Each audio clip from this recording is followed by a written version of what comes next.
bertanya. Yang tak faham ke apa boleh terus bertanya ya. Okey. Baik. Sementara itu sambil-sambil itu nak tahu jugalah kan. Berapa ramai kat sini dah collect duit raya. Banyak tak dapat duit raya? Ada yang sampai 300-400 ke 1000 ke ada ke? Banyak duit raya. Okey.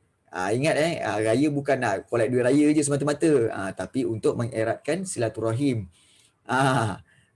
Mungkin di tempat kamu mungkin boleh berziarah. Okey, mungkin bagaimana dengan Zati di Sabah? Bagaimana di Sabah? Boleh beraya ya di rumah jiran-jiran? Boleh? Yang Oh, ya ke? kalau kita orang Alamak.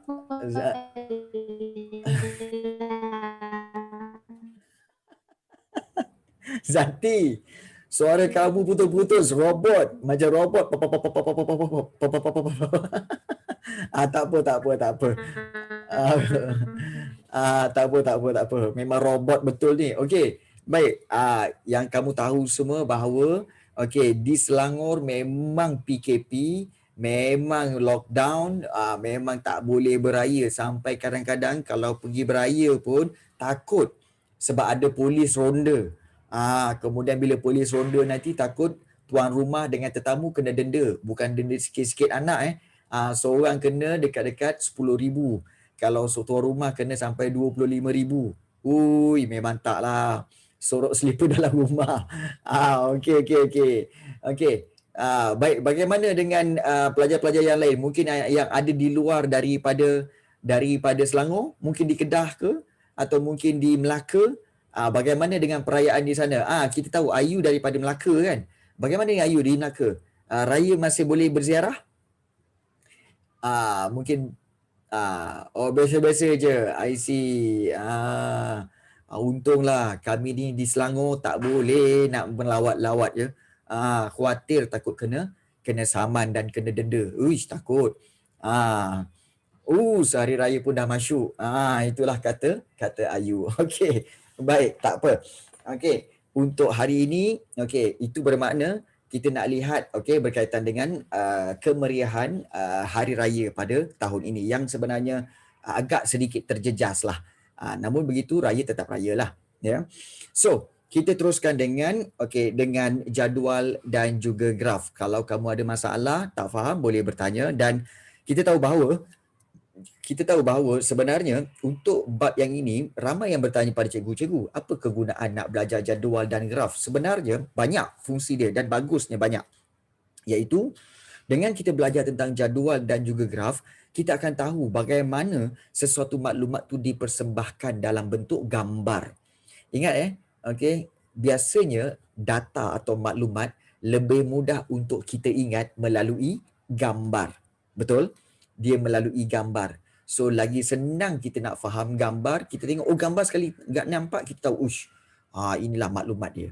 Kalau berdasarkan ayat saja kita kena baca dulu, kita tak dapat nak gambarkan. Tapi bila dengan jadual dan graf, mudah untuk kita meneliti tentang maklumat itu. Sebagai contoh, kamu dalam bab ini kamu akan belajar tentang jadual, kemudian bagaimana untuk membina graf bar mudah, graf garisan mudah dan juga graf garisan gabungan. Ada 3 graf bar mudah, graf garisan mudah dan juga graf gabungan. So ada 3. Dan kalau kita lihat ini kita telah pelajari tentang bentuk-bentuk dia dan kegunaan dia adalah untuk apa? Untuk mempersembahkan sesuatu maklumat. Sebagai contoh kalau kita lihat ciri-ciri jadual mesti ada tajuk, data dan juga ada maklumat, dan maklumat itu digunakan untuk menghasilkan graf mengikut kesesuaian. Zati. Kemudian digunakan untuk melihat perubahan dan pertalian antara 2 set maklumat. So contohnya macam di sini kan ada jumlah hujan. So diberikan maklumat tentang setiap bulan itu ada dia punya jadual hujan, jumlah hujan. So di sini ditunjukkan tentang jadual dan juga bilangan hujan, dan daripada sini begitu juga jadual yang kedua ni berkaitan dengan sukan kegemaran, okey, mengikut bilangan murid lelaki iaitu tingkatan 3 alfa. So daripada situ kalau kita lihat ada banyak bagaimana kita tertanya-tanya bagaimana mereka mengumpulkan maklumat itu. Okey, ada beberapa kaedah. Okey, ada 3 kaedah 4 kaedah kat sini iaitu kaedah pemerhatian, okey, kemudian yang kedua temu bual, interview, kaedah yang ketiga banci. Okey, banci ni biasanya okey sesuatu jumlah yang dihitung oleh Jabatan Perangkaan Malaysia. Dan juga ada soal selidik. Maknanya ada borang untuk soal selidik. Borang untuk dapatkan maklumat.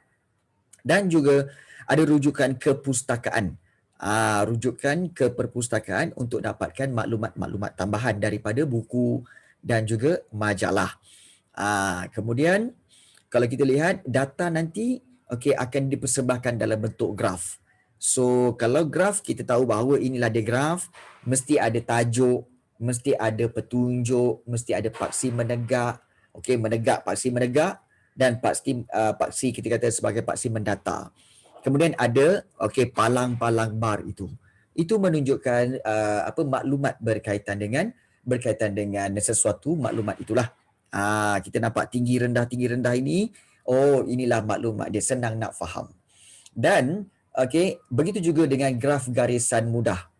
Graf garisan adalah satu garisan dan biasanya graf garisan ini adalah kita kata adalah satu bentuk garisan yang biasanya menunjukkan berkaitan dengan perubahan yang tak banyak lah. Dan biasanya berkaitan dengan suhu, berkaitan dengan perubahan penduduk, okey, jualan barang dan sebagainya. Ini bentuk dia. Okey. Dan kalau graf gabungan pula adalah menunjukkan gabungan kedua-dua graf. Ada graf bar yang palang dan juga ada graf bar yang graf garisan. Ada juga graf garisan. So digabungkan kedua-duanya. Itu berkaitan dengan graf gabungan. Dan untuk membina sesuatu jadual, okey kalau kita lihat, okey ambil dulu maklumat-maklumat, kemudian selepas itu barulah bina jadual kekerapan. Okey, jadual kekerapan berapa kerap sesuatu itu berlaku, kemudian ringkaskan jadual dalam bentuk yang lebih mudah. Okey, dan selepas itu barulah bina graf bar mudah. Ingat graf bar mudah mesti guna okey paksi menegak dan juga paksi mendata. Daripada situ barulah lukis okey setiap bar-bar itu mengikut maklumat tadi dan kemudian lurik atau warnakan. Jadi itu cara yang paling baik. Begitu juga graf garisan mudah, pastikan ada okey paksi mendatar dan paksi mendatar dan juga paksi menegak. Okey, dan kemudian mesti ada skala, okey, mungkin 1 sentimeter mewakili 1 juta orang ke macam tu. Mesti ada skala yang kamu boleh tetapkan mengikut saiz graf bar itu, mengikut saiz kertas graf tu Kemudian barulah tandakan titik-titik dan sambungkan dia. Okey, begitu juga okey graf gabungan. Kena buat kedua-duanya. Okey, iaitu di kiri dan kanan ada paksi menegak. Kemudian di bawah tu paksi mendata. Okey, begitu juga kemudian kamu akan okey tandakan okey yang di sebelah kiri tu dan sebelah kanan tu mesti yang berbeza. Kemudian barulah kamu gabungkan dia. Okey, ini secara ringkas saja sebab lepas ini kita akan buat. Okey, kita akan cuba buat satu persatu. Okey, kalau berkesempatan kita akan buat. Okey. Okey, thank you saya. Selamat Raya. Budak-budak kata selamat Raya. Ya. Ya. Okey, baik. Okey, so seterusnya kita lihat itulah dia berkaitan dengan graf bar, graf garisan dan juga graf gabungan. Baik. Kemudian ramai yang bertanya cikgu, okey cikgu, adakah penting kegunaan dia pada masa sekarang ini? Sebenarnya penting. Tahu sebab apa? Sebab, okey cikgu sharekan Okey, cikgu sharekan inilah maklumat berkaitan dengan COVID-19 punya kes. Okey, kita lihat COVID-19 in Malaysia. Nampak tak? COVID-19 in Malaysia kebiasaannya akan ditunjukkan dalam bentuk graf. Nampak tak? Ada graf bar dan juga ada graf garisan. Nampak tu ada graf garisan. Di mana dia mesti ada dia punya petunjuk sebelah kiri. Yang hijau tu adalah iaitu yang telah discharge. Yang oren ini adalah jumlah kes. Nampak tak?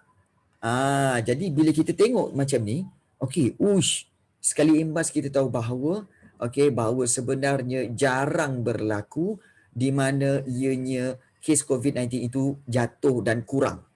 Kebiasaannya maintain dan meningkat. Ini daripada berapa bulan? Daripada 6 November sampailah ke 19 November. Lebih kurang dalam 2 minggu je. Lagi senang dapat maklumat daripada baca, betul. Sekali imbas kita tengok, tinggi ni. Nampak tak? Jadi di situ kita tahu bahawa senang nak dapat maklumat tentang banyaknya kes COVID di Malaysia. Senang untuk kita faham. Inilah kegunaan graf bar dan juga graf garisan. Begitu juga. Kalau cikgu persembahkan satu lagi, bentuk graf yang kamu boleh lihat, inilah dia graf garisan. Iaitu COVID-19 kes di Malaysia bagi tempoh 11 hingga 26 Mac 2020. Jadi kalau kita lihat di sini, 11 hingga 26. Semakin lama semakin meningkat. Daripada 149 kes sahaja meningkat 26 hari bulan 2031 kes. Maknanya di sini sekali imbas kita tahu bahawa kes COVID-19 telah meningkat. Jadi ini adalah graf garisan. Jadi mudah untuk persembahkan sesuatu maklumat daripada sudut graf dan juga graf bar dan juga graf garisan. Nampak tak? Jadi, kadang-kadang kita bertanya, macam mana dia orang buat ni? Jadi itulah yang kita kena pelajari. Jadi itulah kita kena pelajari. Boleh? Okey, baik. Kita akan mulakan dengan kita akan membuat sedikit latihan. Latihan dalam bentuk soalan objektif untuk bab 1 ini sahaja.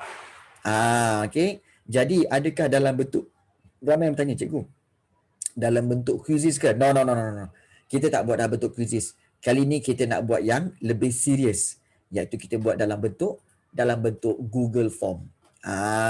Jadi kalau dalam bentuk Google Form tu dia lebih serius, dia lebih orang kata dia tidak terburu-buru dan kamu semua boleh menjawab dengan tenang dan juga tidak berlaku bersaing antara satu sama lain.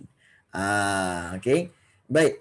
So, cikgu akan letakkan seperti biasa, cikgu akan letakkan link di dalam grup, di dalam grup chat ini. Jadi cikgu harap kamu semua boleh klik untuk kita sambung, untuk kamu boleh.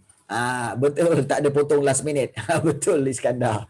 Tak ada potong last minute. Sebelum itu, ada tak sebarang soalan kamu nak tanya? Cikgu buka kepada sebarang soalan nak tanya. Nak tanya apa-apa tentang jadual dan graf, atau mungkin nak tanya apa-apa tentang hari raya, silakan. Nak tanya apa-apa. So Arif, macam mana Arif? Apa sah bergelap ke Arif? Bab 1 ke soalan objektif? Ya, semua adalah bab 1 soalan objektif. Betul Amirah? Bab 1 soalan objektif sahaja. So ini untuk memudahkan kefahaman kamu. Halo, ya Airil. Baik. Jadi cikgu akan serahkan linknya ini sekarang. Baik. So cikgu telah letakkan link itu. Cikgu harap kamu boleh klik. Dan juga kamu boleh masuk. Untuk menjawab soalan, kamu boleh tulis nama sekolah dan boleh mulakan untuk menjawab sekarang. Sebab nanti selepas habis menjawab, kamu submit, kamu akan terus dapat markah dia. Kamu akan terus dapat markah. Boleh mulakan. Boleh klik dan boleh mulakan. Sebelum tu, apa pasal semua senyap aja ni? Nukman Adha, senyap je Haras, senyap je.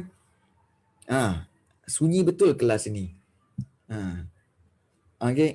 Puasa kot. Boy.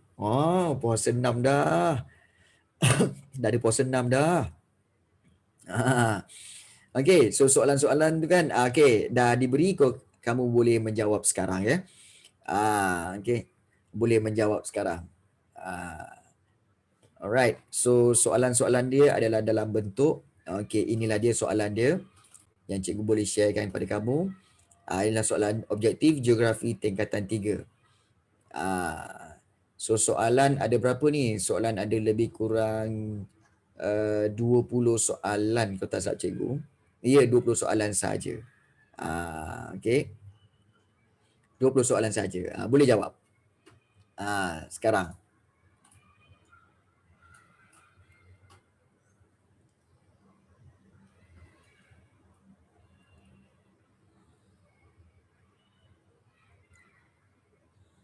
Jadi bila kamu cari yang terdekat, kamu akan dapat jawapan dia 222,000 orang. Betul? Iaitu 222,000 orang. Cari yang terhampir. Itu cara mudah lah. Terhampir ya. Baik, 17. Yang manakah merupakan ciri-ciri jadual, iaitu mesti ada tajuk yang bersesuaian dengan maklumat dalam jadual dan digunakan untuk melihat perubahan antara dua set maklumat. Okey. So bermakna jawapan dia adalah yang B dengan C ni ya. 18. Kaedah pengumpulan maklumat kecuali andaian sendirilah. Okey. 19. Pernyataan di bawah merupakan langkah-langkah untuk membina apa ni? Data dan maklumat hari disusun dalam bentuk jadual yang mudah dibaca, difahami dan ditafsir, bina jadual kekerapan, ringkaskan jadual dalam bentuk lebih mudah, itu dipanggil langkah-langkah untuk membina graf bar mudah. Dan yang terakhir, julat suhu tahunan bagi bandar di bawah. Okey, baik, sebenarnya kan cikgu cakap tadi kan, yang tertinggi tolak terendah. So yang tertinggi kalau kamu assume kat sini, dia macam hampir 30, tapi dia bukan 30. Sebenarnya dia 28. Okey, itu tertinggi. Okey, kemudian yang terendah kalau kamu lihat pada kosong. So bermakna kamu tolakkan 28 tolak kosong. So jawapannya adalah 28 darjah Celsius. So itulah julat. Kemudian ada tadi pelajar tanya min. Min suhu cikgu. Okey, min suhu ni apa cikgu? Min apa? Okey, min suhu bulanan. Okey. Kamu tahu tak, suhu setiap hari dia berubah, betul? Okey, suhu setiap hari berubah. So dia akan ambil min suhu harian dulu. Contohnya kalau katakan di Malaysia, suhu yang paling tinggi adalah 36. Kemudian suhu paling rendah pada waktu malam, iaitu mungkin mencecah 25 ataupun 26. So dia akan ambil purata. So purata dalam sehari tu adalah 28 darjah Celsius. Kemudian daripada 28 darjah Celsius tu, dia ambil pula besok punya, lusa punya, untuk sebulan punya, 30 hari. So 30 hari punya min harian tu, okey, akan dicampur dan dibahagikan pula dengan 30 hari. So dapatlah min suhu bulanan. Min suhu bulanan tu, okey, jumlahnya bahagikan dengan 30 hari, dapatlah min suhu bulanan. Min suhu bulanan itulah bermakna suhu purata bulanan. Boleh faham? Boleh ke tak boleh faham ni? Nak tanya dulu, boleh ke tak boleh? So min bukan minimum ya. Dalam geografi, min itu bukan minimum, bukan. Tetapi min itu adalah purata. Min itu adalah purata. Okey? Baik.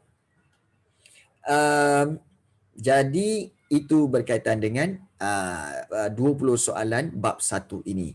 So kalau kita lihat, soalan susah ke? Tak kan?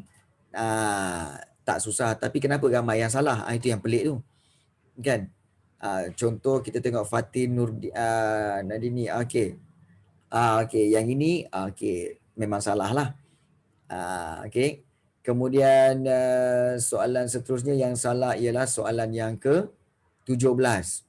Ciri-ciri jadual. Mempunyai sumber tak perlu, sebab sebenarnya kalau mempunyai sumber tu merujuk kepada sejarah, bukan geografi ya. Okey, bukan geografi. Dan 20. Okey, julat pun ramai yang mungkin kurang mahir tentang julat. So julat ingat yang tertinggi tolakkan dengan yang terendah. Itu julat. Okey. Begitu juga dengan siapa lagi nak tengok? Kita tengok siapa lagi? Okey, kita dah tengok Fatin Nurdini, kemudian kita dah tengok siapa lagi? Edina Nur Umaira. Edina Nur Umaira. Okey, kesilapan dia dari mana? Iaitu ini pun sama juga, soalan nombor 8. Kemudian soalan yang mana yang salah? Soalan 17 pun sama juga. Soalan 19 dan soalan 20. Ramai yang tak boleh jawab soalan 20 Okey. Baik. Berapa ramai yang salah soalan 20? Soalan 20. Berapa ramai yang salah? Just say saya ataupun raise hand ke? Nak tengok? Okey, ramai yang salah. Okey, baik. Yes. Baik, harus diingat bahawa iaitu julat ialah yang tertinggi, tolakkan yang terendah. Okey. Baik. So kita ada lebih kurang 3 minit. Okey, cikgu akan uploadkan video kita ini, video kelas ini sebagai satu pengajaran dan pembelajaran yang boleh kawan-kawan kita boleh ikut dan boleh tonton semula dalam YouTube channel tu. Jadi untuk itu cikgu nak buka kepada sesiapa yang ingin buat ucapan selamat hari raya untuk kita rekodkan. Tapi kamu kena ada kamera dan kena ada mic lah. Kita pilih 3 orang je. 3 orang je dulu.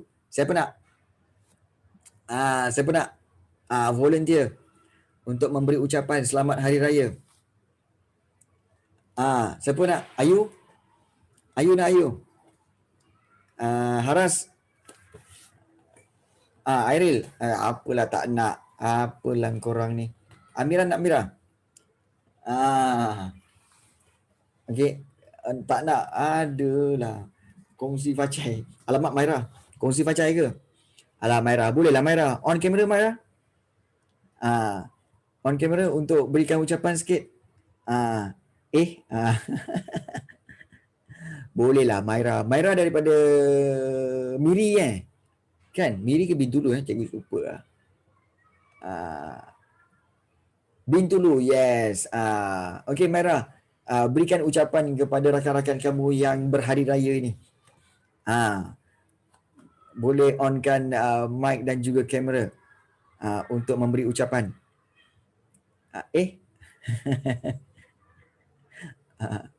Hana, Dina, Maira tak mau. Aduh, yai. Okey.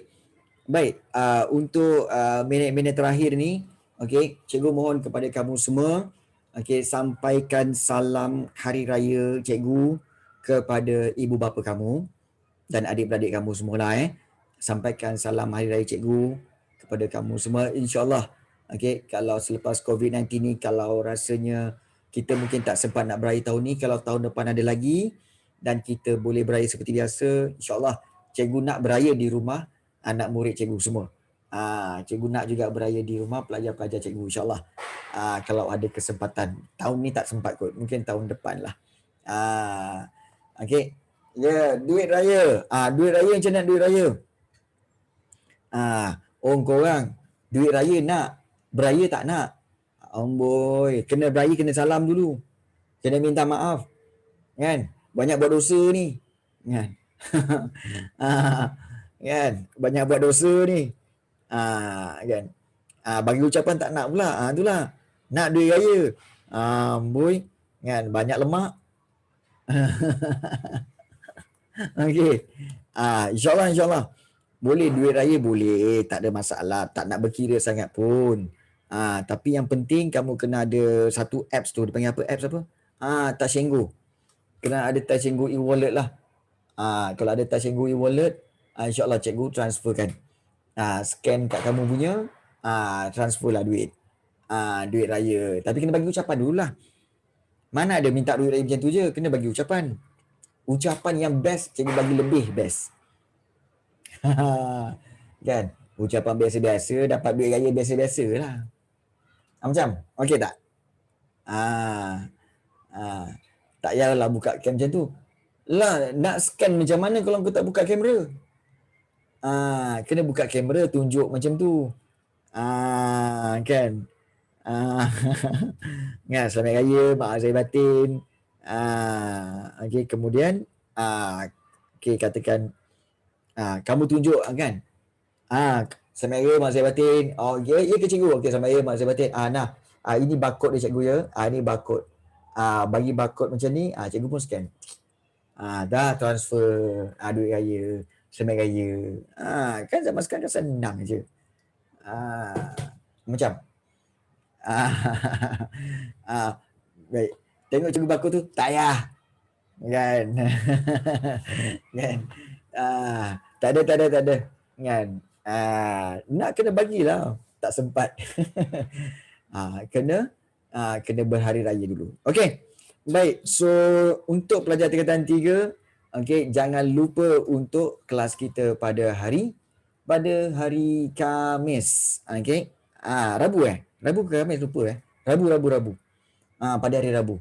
Okey, pada hari Rabu. So ingat hari Rabu ni lagi ramai kawan-kawan kamu akan masuk. Kalau tak salah cikgu, kelas kamu ni akan melempah sampai ke 40 ke 50 orang kelas kamu nanti. Sebab ramai pelajar asrama masuk. Okey, so lagi meriah nanti. So, kita jumpa lagi. Selebriti taklah. Okey. Basher je. Basher je. Okey. Kita jumpa lagi pada hari Rabu. Take care guys. Okey, selamat hari raya. Maaf saya batin. Assalamualaikum dan bye-bye semua. Sama-sama, bye. Cikgu.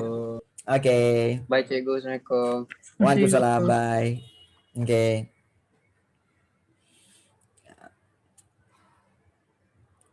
Selamat Hari Guru juga, Mani. Bye.